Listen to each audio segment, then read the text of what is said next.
శుక్లాం వరదరం విష్ణుం శశివర్ణం చతుర్భుజం ప్రసన్నవదనం ధ్యాయేత్ సర్వవిజ్ఞ ఉపశాంతయే. ఓం శ్రీ గురుభ్యో నమ. నమస్తే అండి.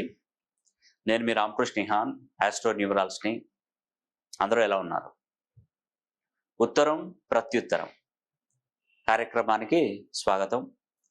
చాలామంది రకరకాలుగా టెన్షన్ పడుతూ, ఇబ్బంది పడుతూ, బాధపడుతూ, కష్టపడుతూ ఎన్ని రకాలుగా సమస్యలు పాలవుతున్నారంటే అన్ని సమస్యల రకాలుగా ఇబ్బంది పడుతూనే ఉన్నారు. నాకు ఈ మధ్యకాలంలో వచ్చినటువంటి మెయిల్స్లో అత్యంత బాధాకరమైనటువంటి ప్రాబ్లమ్స్ ఉన్నటువంటి వారు, దాంట్లో ఒక వ్యక్తిని తీసుకున్నాను. ఒక వ్యక్తిని నేను తీసుకోవడం జరిగింది. ఆ వ్యక్తికి నేను సమాధానం చెప్తున్నాను. ఆల్రెడీ నేను మెయిల్లో కూడా పెట్టాను. అందులో భాగంగా అతను ఒక బిల్డరు. కష్టపడి చిన్నప్పటి నుండి కష్టపడి పైసా పోగు చేసి చాలా కష్టపడి ఒక మంచి పొజిషన్కి వచ్చాడు. 2016వ సంవత్సరంలో అతను ఒక స్థలంలో ఇన్వెస్ట్మెంట్ చేసి ఆ డబ్బులు మొత్తం పూర్తిగా వాళ్ళకి గట్టేసి 30 కోట్ల రూపాయలు. కన్స్ట్రక్షన్ ఒక 25%, 30% అయినప్పుడు తన మీద కొందరు రాజకీయంగా పలుకుబడి ఉన్నటువంటి వారు అతన్ని అణగదొక్కాలనే ఉద్దేశంతో తనను ఇబ్బంది పెట్టి ఆ కన్స్ట్రక్షన్ ఆపించడం. అతను అది చూసి తట్టుకోలేక, భరించలేక ఈ తతంగాన్ని చూసినటువంటి వాళ్ళ భార్య తనను విడిచిపెట్టి వెళ్ళిపోవడం. ఎంత సమస్యలు అంటే అన్ని సమస్యలు ఉన్నాయండి తనకి. బాధ అనిపించింది. సుమారుగా ఇప్పుడున్న వాల్యూలో 150 కోట్లట దాని ప్రాపర్టీ, ఉన్నటువంటి ప్రాపర్టీ విలువ. ఇంకా అది కోర్టులో 2016 నుండి నడుస్తూనే ఉంది, ఇప్పటి వరకు నడుస్తూనే ఉంది. దీనికి తోడుగా బయట అప్పులు తీసుకురావడం, అప్పులు తీసుకొచ్చిన వాటికి ఇంట్రెస్ట్ల మీద ఇంట్రెస్ట్లు పడిపోయడం, ఆ ఇంట్రెస్టులు ఆ అప్పు ఇచ్చినటువంటి వాడు వీళ్ళని విపరీతంగా వేధించడం. చక్రవడ్డీ, బారు వడ్డీ ఇస్తానన్నా కూడా ఆ డబ్బులన్నీ ఖర్చు అయిపోయినట్టుగా మొత్తం వీటికి సంబంధించినటువంటి వ్యవహారాలలో వాళ్ళకి వీళ్ళకి ఇవ్వడం, కానీ పని జరగట్లేదు.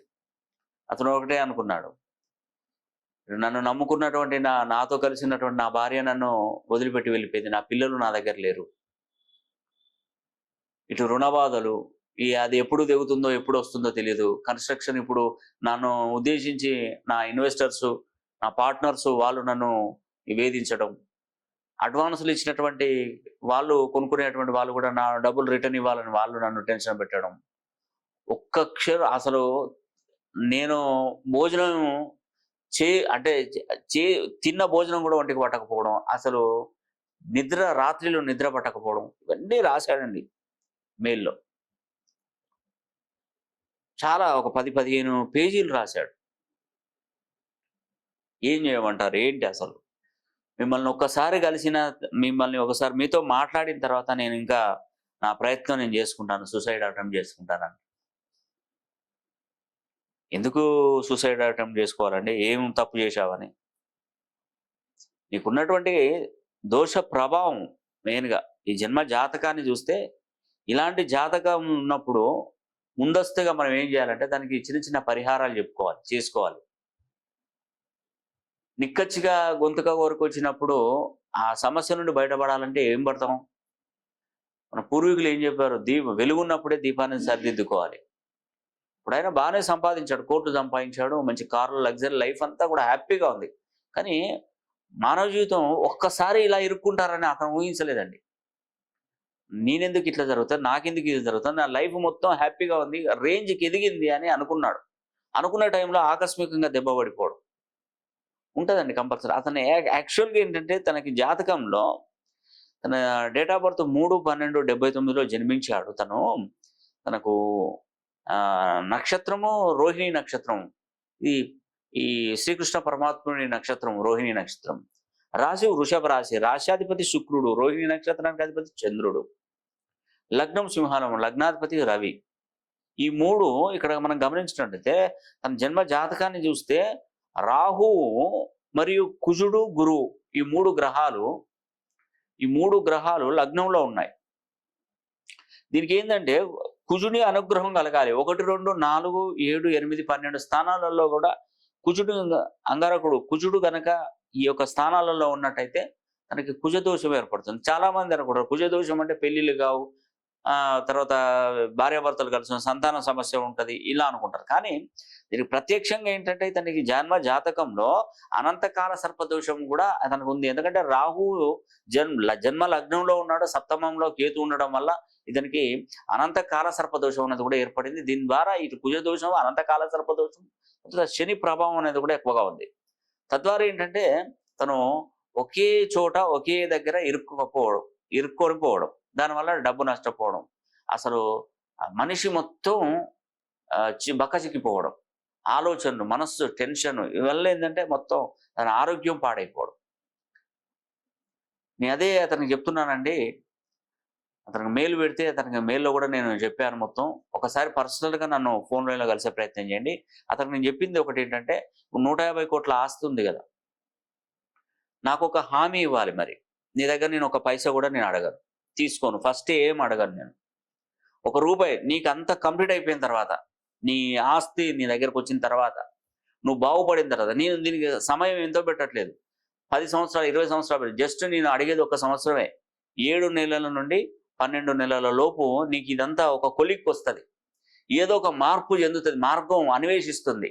నేను చేసినటువంటి ఈ తారపత్ర రహస్యం ఏంటంటే, తారపత్రాలు ఎప్పుడు కూడా నన్ను నమ్ముకొని మీరు నన్ను ఒక్కసారి మీరు పర్సనల్గా ఫోన్లలో కలిసిస్తే నేను వివరాలన్నీ మీకు తెలియజేస్తాను. ఏం టెన్షన్ ఏం లేదు, తప్పకుండా నీ ఆస్తి నీ చేతికి వస్తుంది, నువ్వు విజయవంతుడు అవుతావు. నీకు కుజుని అనుగ్రహం కలిగే విధంగా దానికి సంబంధించినటువంటి పరిహారాలు నేనే చేస్తాను. ఈ అనంతకాల సర్పదోషానికి పరిహారం చెప్తాను, నేను చేస్తాను, నా దగ్గర ఉన్న పండితుల ద్వారా చేపిస్తాను. కానీ మీరు ఒక హామీ ఇవ్వాలి నాకు. అదేంటంటే మనకు 12 పుష్కరాలు వస్తుంటాయి, సంవత్సరానికి ఒకటి చొప్పున 12 సంవత్సరాలకు 12 పుష్కరాలు వస్తున్నాయి. ప్రతి పుష్కరిణికి వెళ్తానండి నేను. ప్రతి నేను పుష్కరిణికి వెళ్తాను. ఆ పుష్కరాలలో వచ్చేటువంటి భక్తులు ఉంటారు కదా, పుష్కర స్నానం ఆచరించడానికి వస్తారు కదా భక్తులు, ఎక్కడెక్కడ నుండో వేరే వేరే రాష్ట్రాలు, వేరే వేరే జిల్లాల నుండి ప్రముఖులు, చాలా మంది పెద్ద పెద్ద వాళ్ళు, గొప్ప గొప్ప వాళ్ళు, మామూలు మధ్యతరగతి వాళ్ళు కూడా ఈ పుష్కర నదీ స్నానానికి వస్తూ ఉంటారు.